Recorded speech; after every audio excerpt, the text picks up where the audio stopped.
اور آگے 7ویں بات ہے شیئر پروگرس ناٹ گولز. یہ کیا ہوا بھائی؟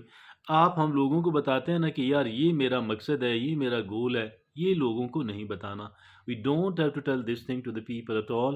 ہمیں لوگوں کو یہ بات قطعاً نہیں بتانی ہے کہ جی کیا ہے کہ جی ہمیں لوگوں کو یہ بات نہیں بتانی ہے کہ میرا گول کیا ہے، میرا مقصد کیا ہے، میرا پلان کیا ہے، میری منزل، میری ڈیسٹینیشن کیا ہے، یہ نہیں بتانا. ہاں یہ بتا سکتے ہیں کہ یار میں نے یہ کام کر لیا، یعنی اس کے جو پروگرس ہے وہ آپ بتا سکتے ہیں، لیکن اپنا گول، اپنی ڈیسٹینیشن کبھی نہ بتائیں. اور وگرنہ کیا ہوگا کہ آپ ڈسکریج ہوں گی. آپ ڈیسٹینیشن بتا دیں کہ یار یہ ہو گیا، اگر بتانا چاہیں تو بتا دیں، اس پہ پابندی نہیں. 8واں کیا ہے ڈو دا ورسٹ فرسٹ. یہ کیا ہوا بھائی؟ وہ کہے کہ ڈیفیکلٹ چیزیں جو ہیں، جو بور کرنے والی ہیں، جو ناخوشگوار ہیں، جو ڈرانے والی ہیں، ان کو آپ پہلے کر لیں. Do them first. ان کو آخر پہ نہ چھوڑیں، ان کو پہلے کر لیں. پہلے سے مطلب یہ ہے کہ دن میں ان کو پہلے پہلے کرنے کی کوشش کریں. جب انسان کے پاس نسبتاً زیادہ توانائی ہوتی ہے، جب ایک انسان فریش ہوتا ہے، ایسے وقت میں ان کو کرنے کی کوشش کریں. 9واں لیسن کیا ہے limit your exposure to toxic people. جو لوگ ٹاکسک لوگ ہیں، جو لوگ زہریلے لوگ ہیں، جو لوگ نگیٹو باتیں کرتے ہیں، جو لوگ آپ کا دل دکھاتے ہیں، آپ ان کے ساتھ اپنا جو ملنا جلنا ہے وہ کم سے کم کرتے چلے جائیں. اور 10واں ہے grudges hold you back. Grudges یہ دیکھیں نا، جو بغض ہوتا ہے نا، بغض ہوتا ہے، بغض ایک انسان کو پیچھے سے پکڑ لیتا ہے، آگے نہیں جانے دیتا. تو کسی کے خلاف بغض نہیں رکھنا، ٹھیک ہے نا. تو اپنے معاملات ٹھیک ہے، اگر کسی نے گڑبڑ کی ہے اور وہ اس کی کمپنسیشن نہیں کر رہا، اس کی تلافی نہیں کر رہا، معافی نہیں مانگ رہا، کوئی بات نہیں، اللہ پہ چھوڑ دیں، یا معاف کر دیں یا اللہ پہ چھوڑ دیں. تو آپ نے بغض نہیں رکھنا. 11واں ہے لیو ان دا ناؤ. یہ کیا ہوا بھائی لیو ان دا ناؤ؟ مطلب یہ ہے کہ آج پہ آپ اپنی توجہ جو ہے وہ فوکس کر لیں. آج پہ، today, on today. Live live in the now. Live in the now. یہ آج پہ آپ فوکس جو ہے اپنا مرکوز کر لیں.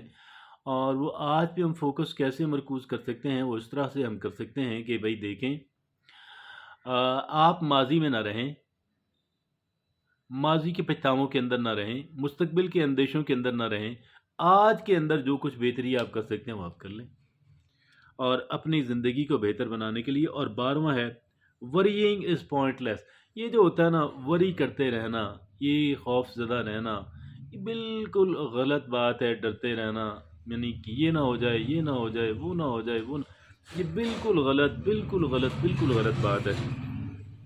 اچھا جی، most of what you worry about almost never comes to پاس.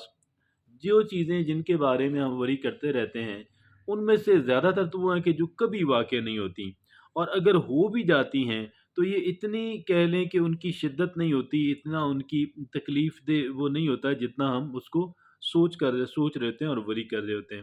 ٹھیک ہے جی.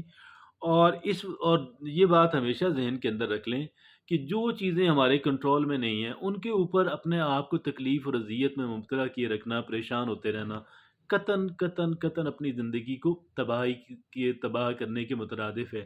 جو چیزیں ہمارے کنٹرول میں نہیں ہے، ٹھیک ہے، اللہ پہ توکل کریں، چھوڑیں، دعا مانگ لیں، چھوڑ دیں. اچھا جی، 13ویں چیز ہے chasing happiness. Chasing happiness leads to ڈس اپوائنٹمنٹ. ٹھیک ہے جی. جو ہم خوشی کے پیچھے بھاگتے ہیں نا، خوشی حاصل کرنے کی کوشش کرتے ہیں، یہ اس کا جو رزلٹ ہوتا ہے وہ ہوتا ہے مایوسی. تو یہ جو خوشی ہوتی ہے وہ کوئی منزل نہیں ہوتی. خوشی کیا ہوتا ہے؟ خوشی ایک سفر ہے. آپ روزانہ چھوٹی چھوٹی چیزوں سے آپ لطف اندوز ہونا سیکھیں، معمولی نوعیت کی چیزوں سے آپ لطف اندوز ہونا سیکھیں، بڑی سمپل چیزوں سے آپ لطف اندوز ہونا سیکھیں. اور یہ میں جو ہے نا خوشی کے لیے ایک کام کرنا، محض خوشی کے لیے، اس کا کوئی آبجیکٹو نہیں ہے. اور بہت ممکن ہے کہ ہماری ہیلتھ کے لیے، ہمارے فائنانسز کے لیے، کسی اور کے لیے وہ نقصان دہ اور تکلیف دہ ہو. لہٰذا کیا کام کرنا ہے کہ ہم نے اس کو جو ہے خوشی کے نہیں بھاگنا، ہم نے اچھے کام کرنے ہیں اور سادہ سادہ چیزوں سے، سمپل چھوٹی چھوٹی چیزوں سے خوش رہنا ہے. اور چوتھی چیز ہے، 14th ہے your habits define you. Your habits, یہ اہم ترین 10 دفعہ کہوں نا کہ اہم ترین، تو پھر یہ بنتا ہے. یہ کیا ہے؟ Your habits define you. آپ کی جو عادات ہیں نا وہی آپ کچھ ہیں، آپ وہی کچھ ہیں. آپ کی عادات آپ کا سب کچھ کچا چٹا کھول دیتی ہیں، آپ کے بارے میں بتا دیتی ہیں. ٹھیک ہے ڈیئر فرینڈس. تو یہ ہے وہ 14 لیسنز ہیں. تو 14 لیسنز ہیں، تو جس کو جو ہے وہ اگر ہم کرتے رہیں گے تو انشاءاللہ ہماری زندگی بہت اچھی گزرے گی۔ جزاکم اللہ خیر۔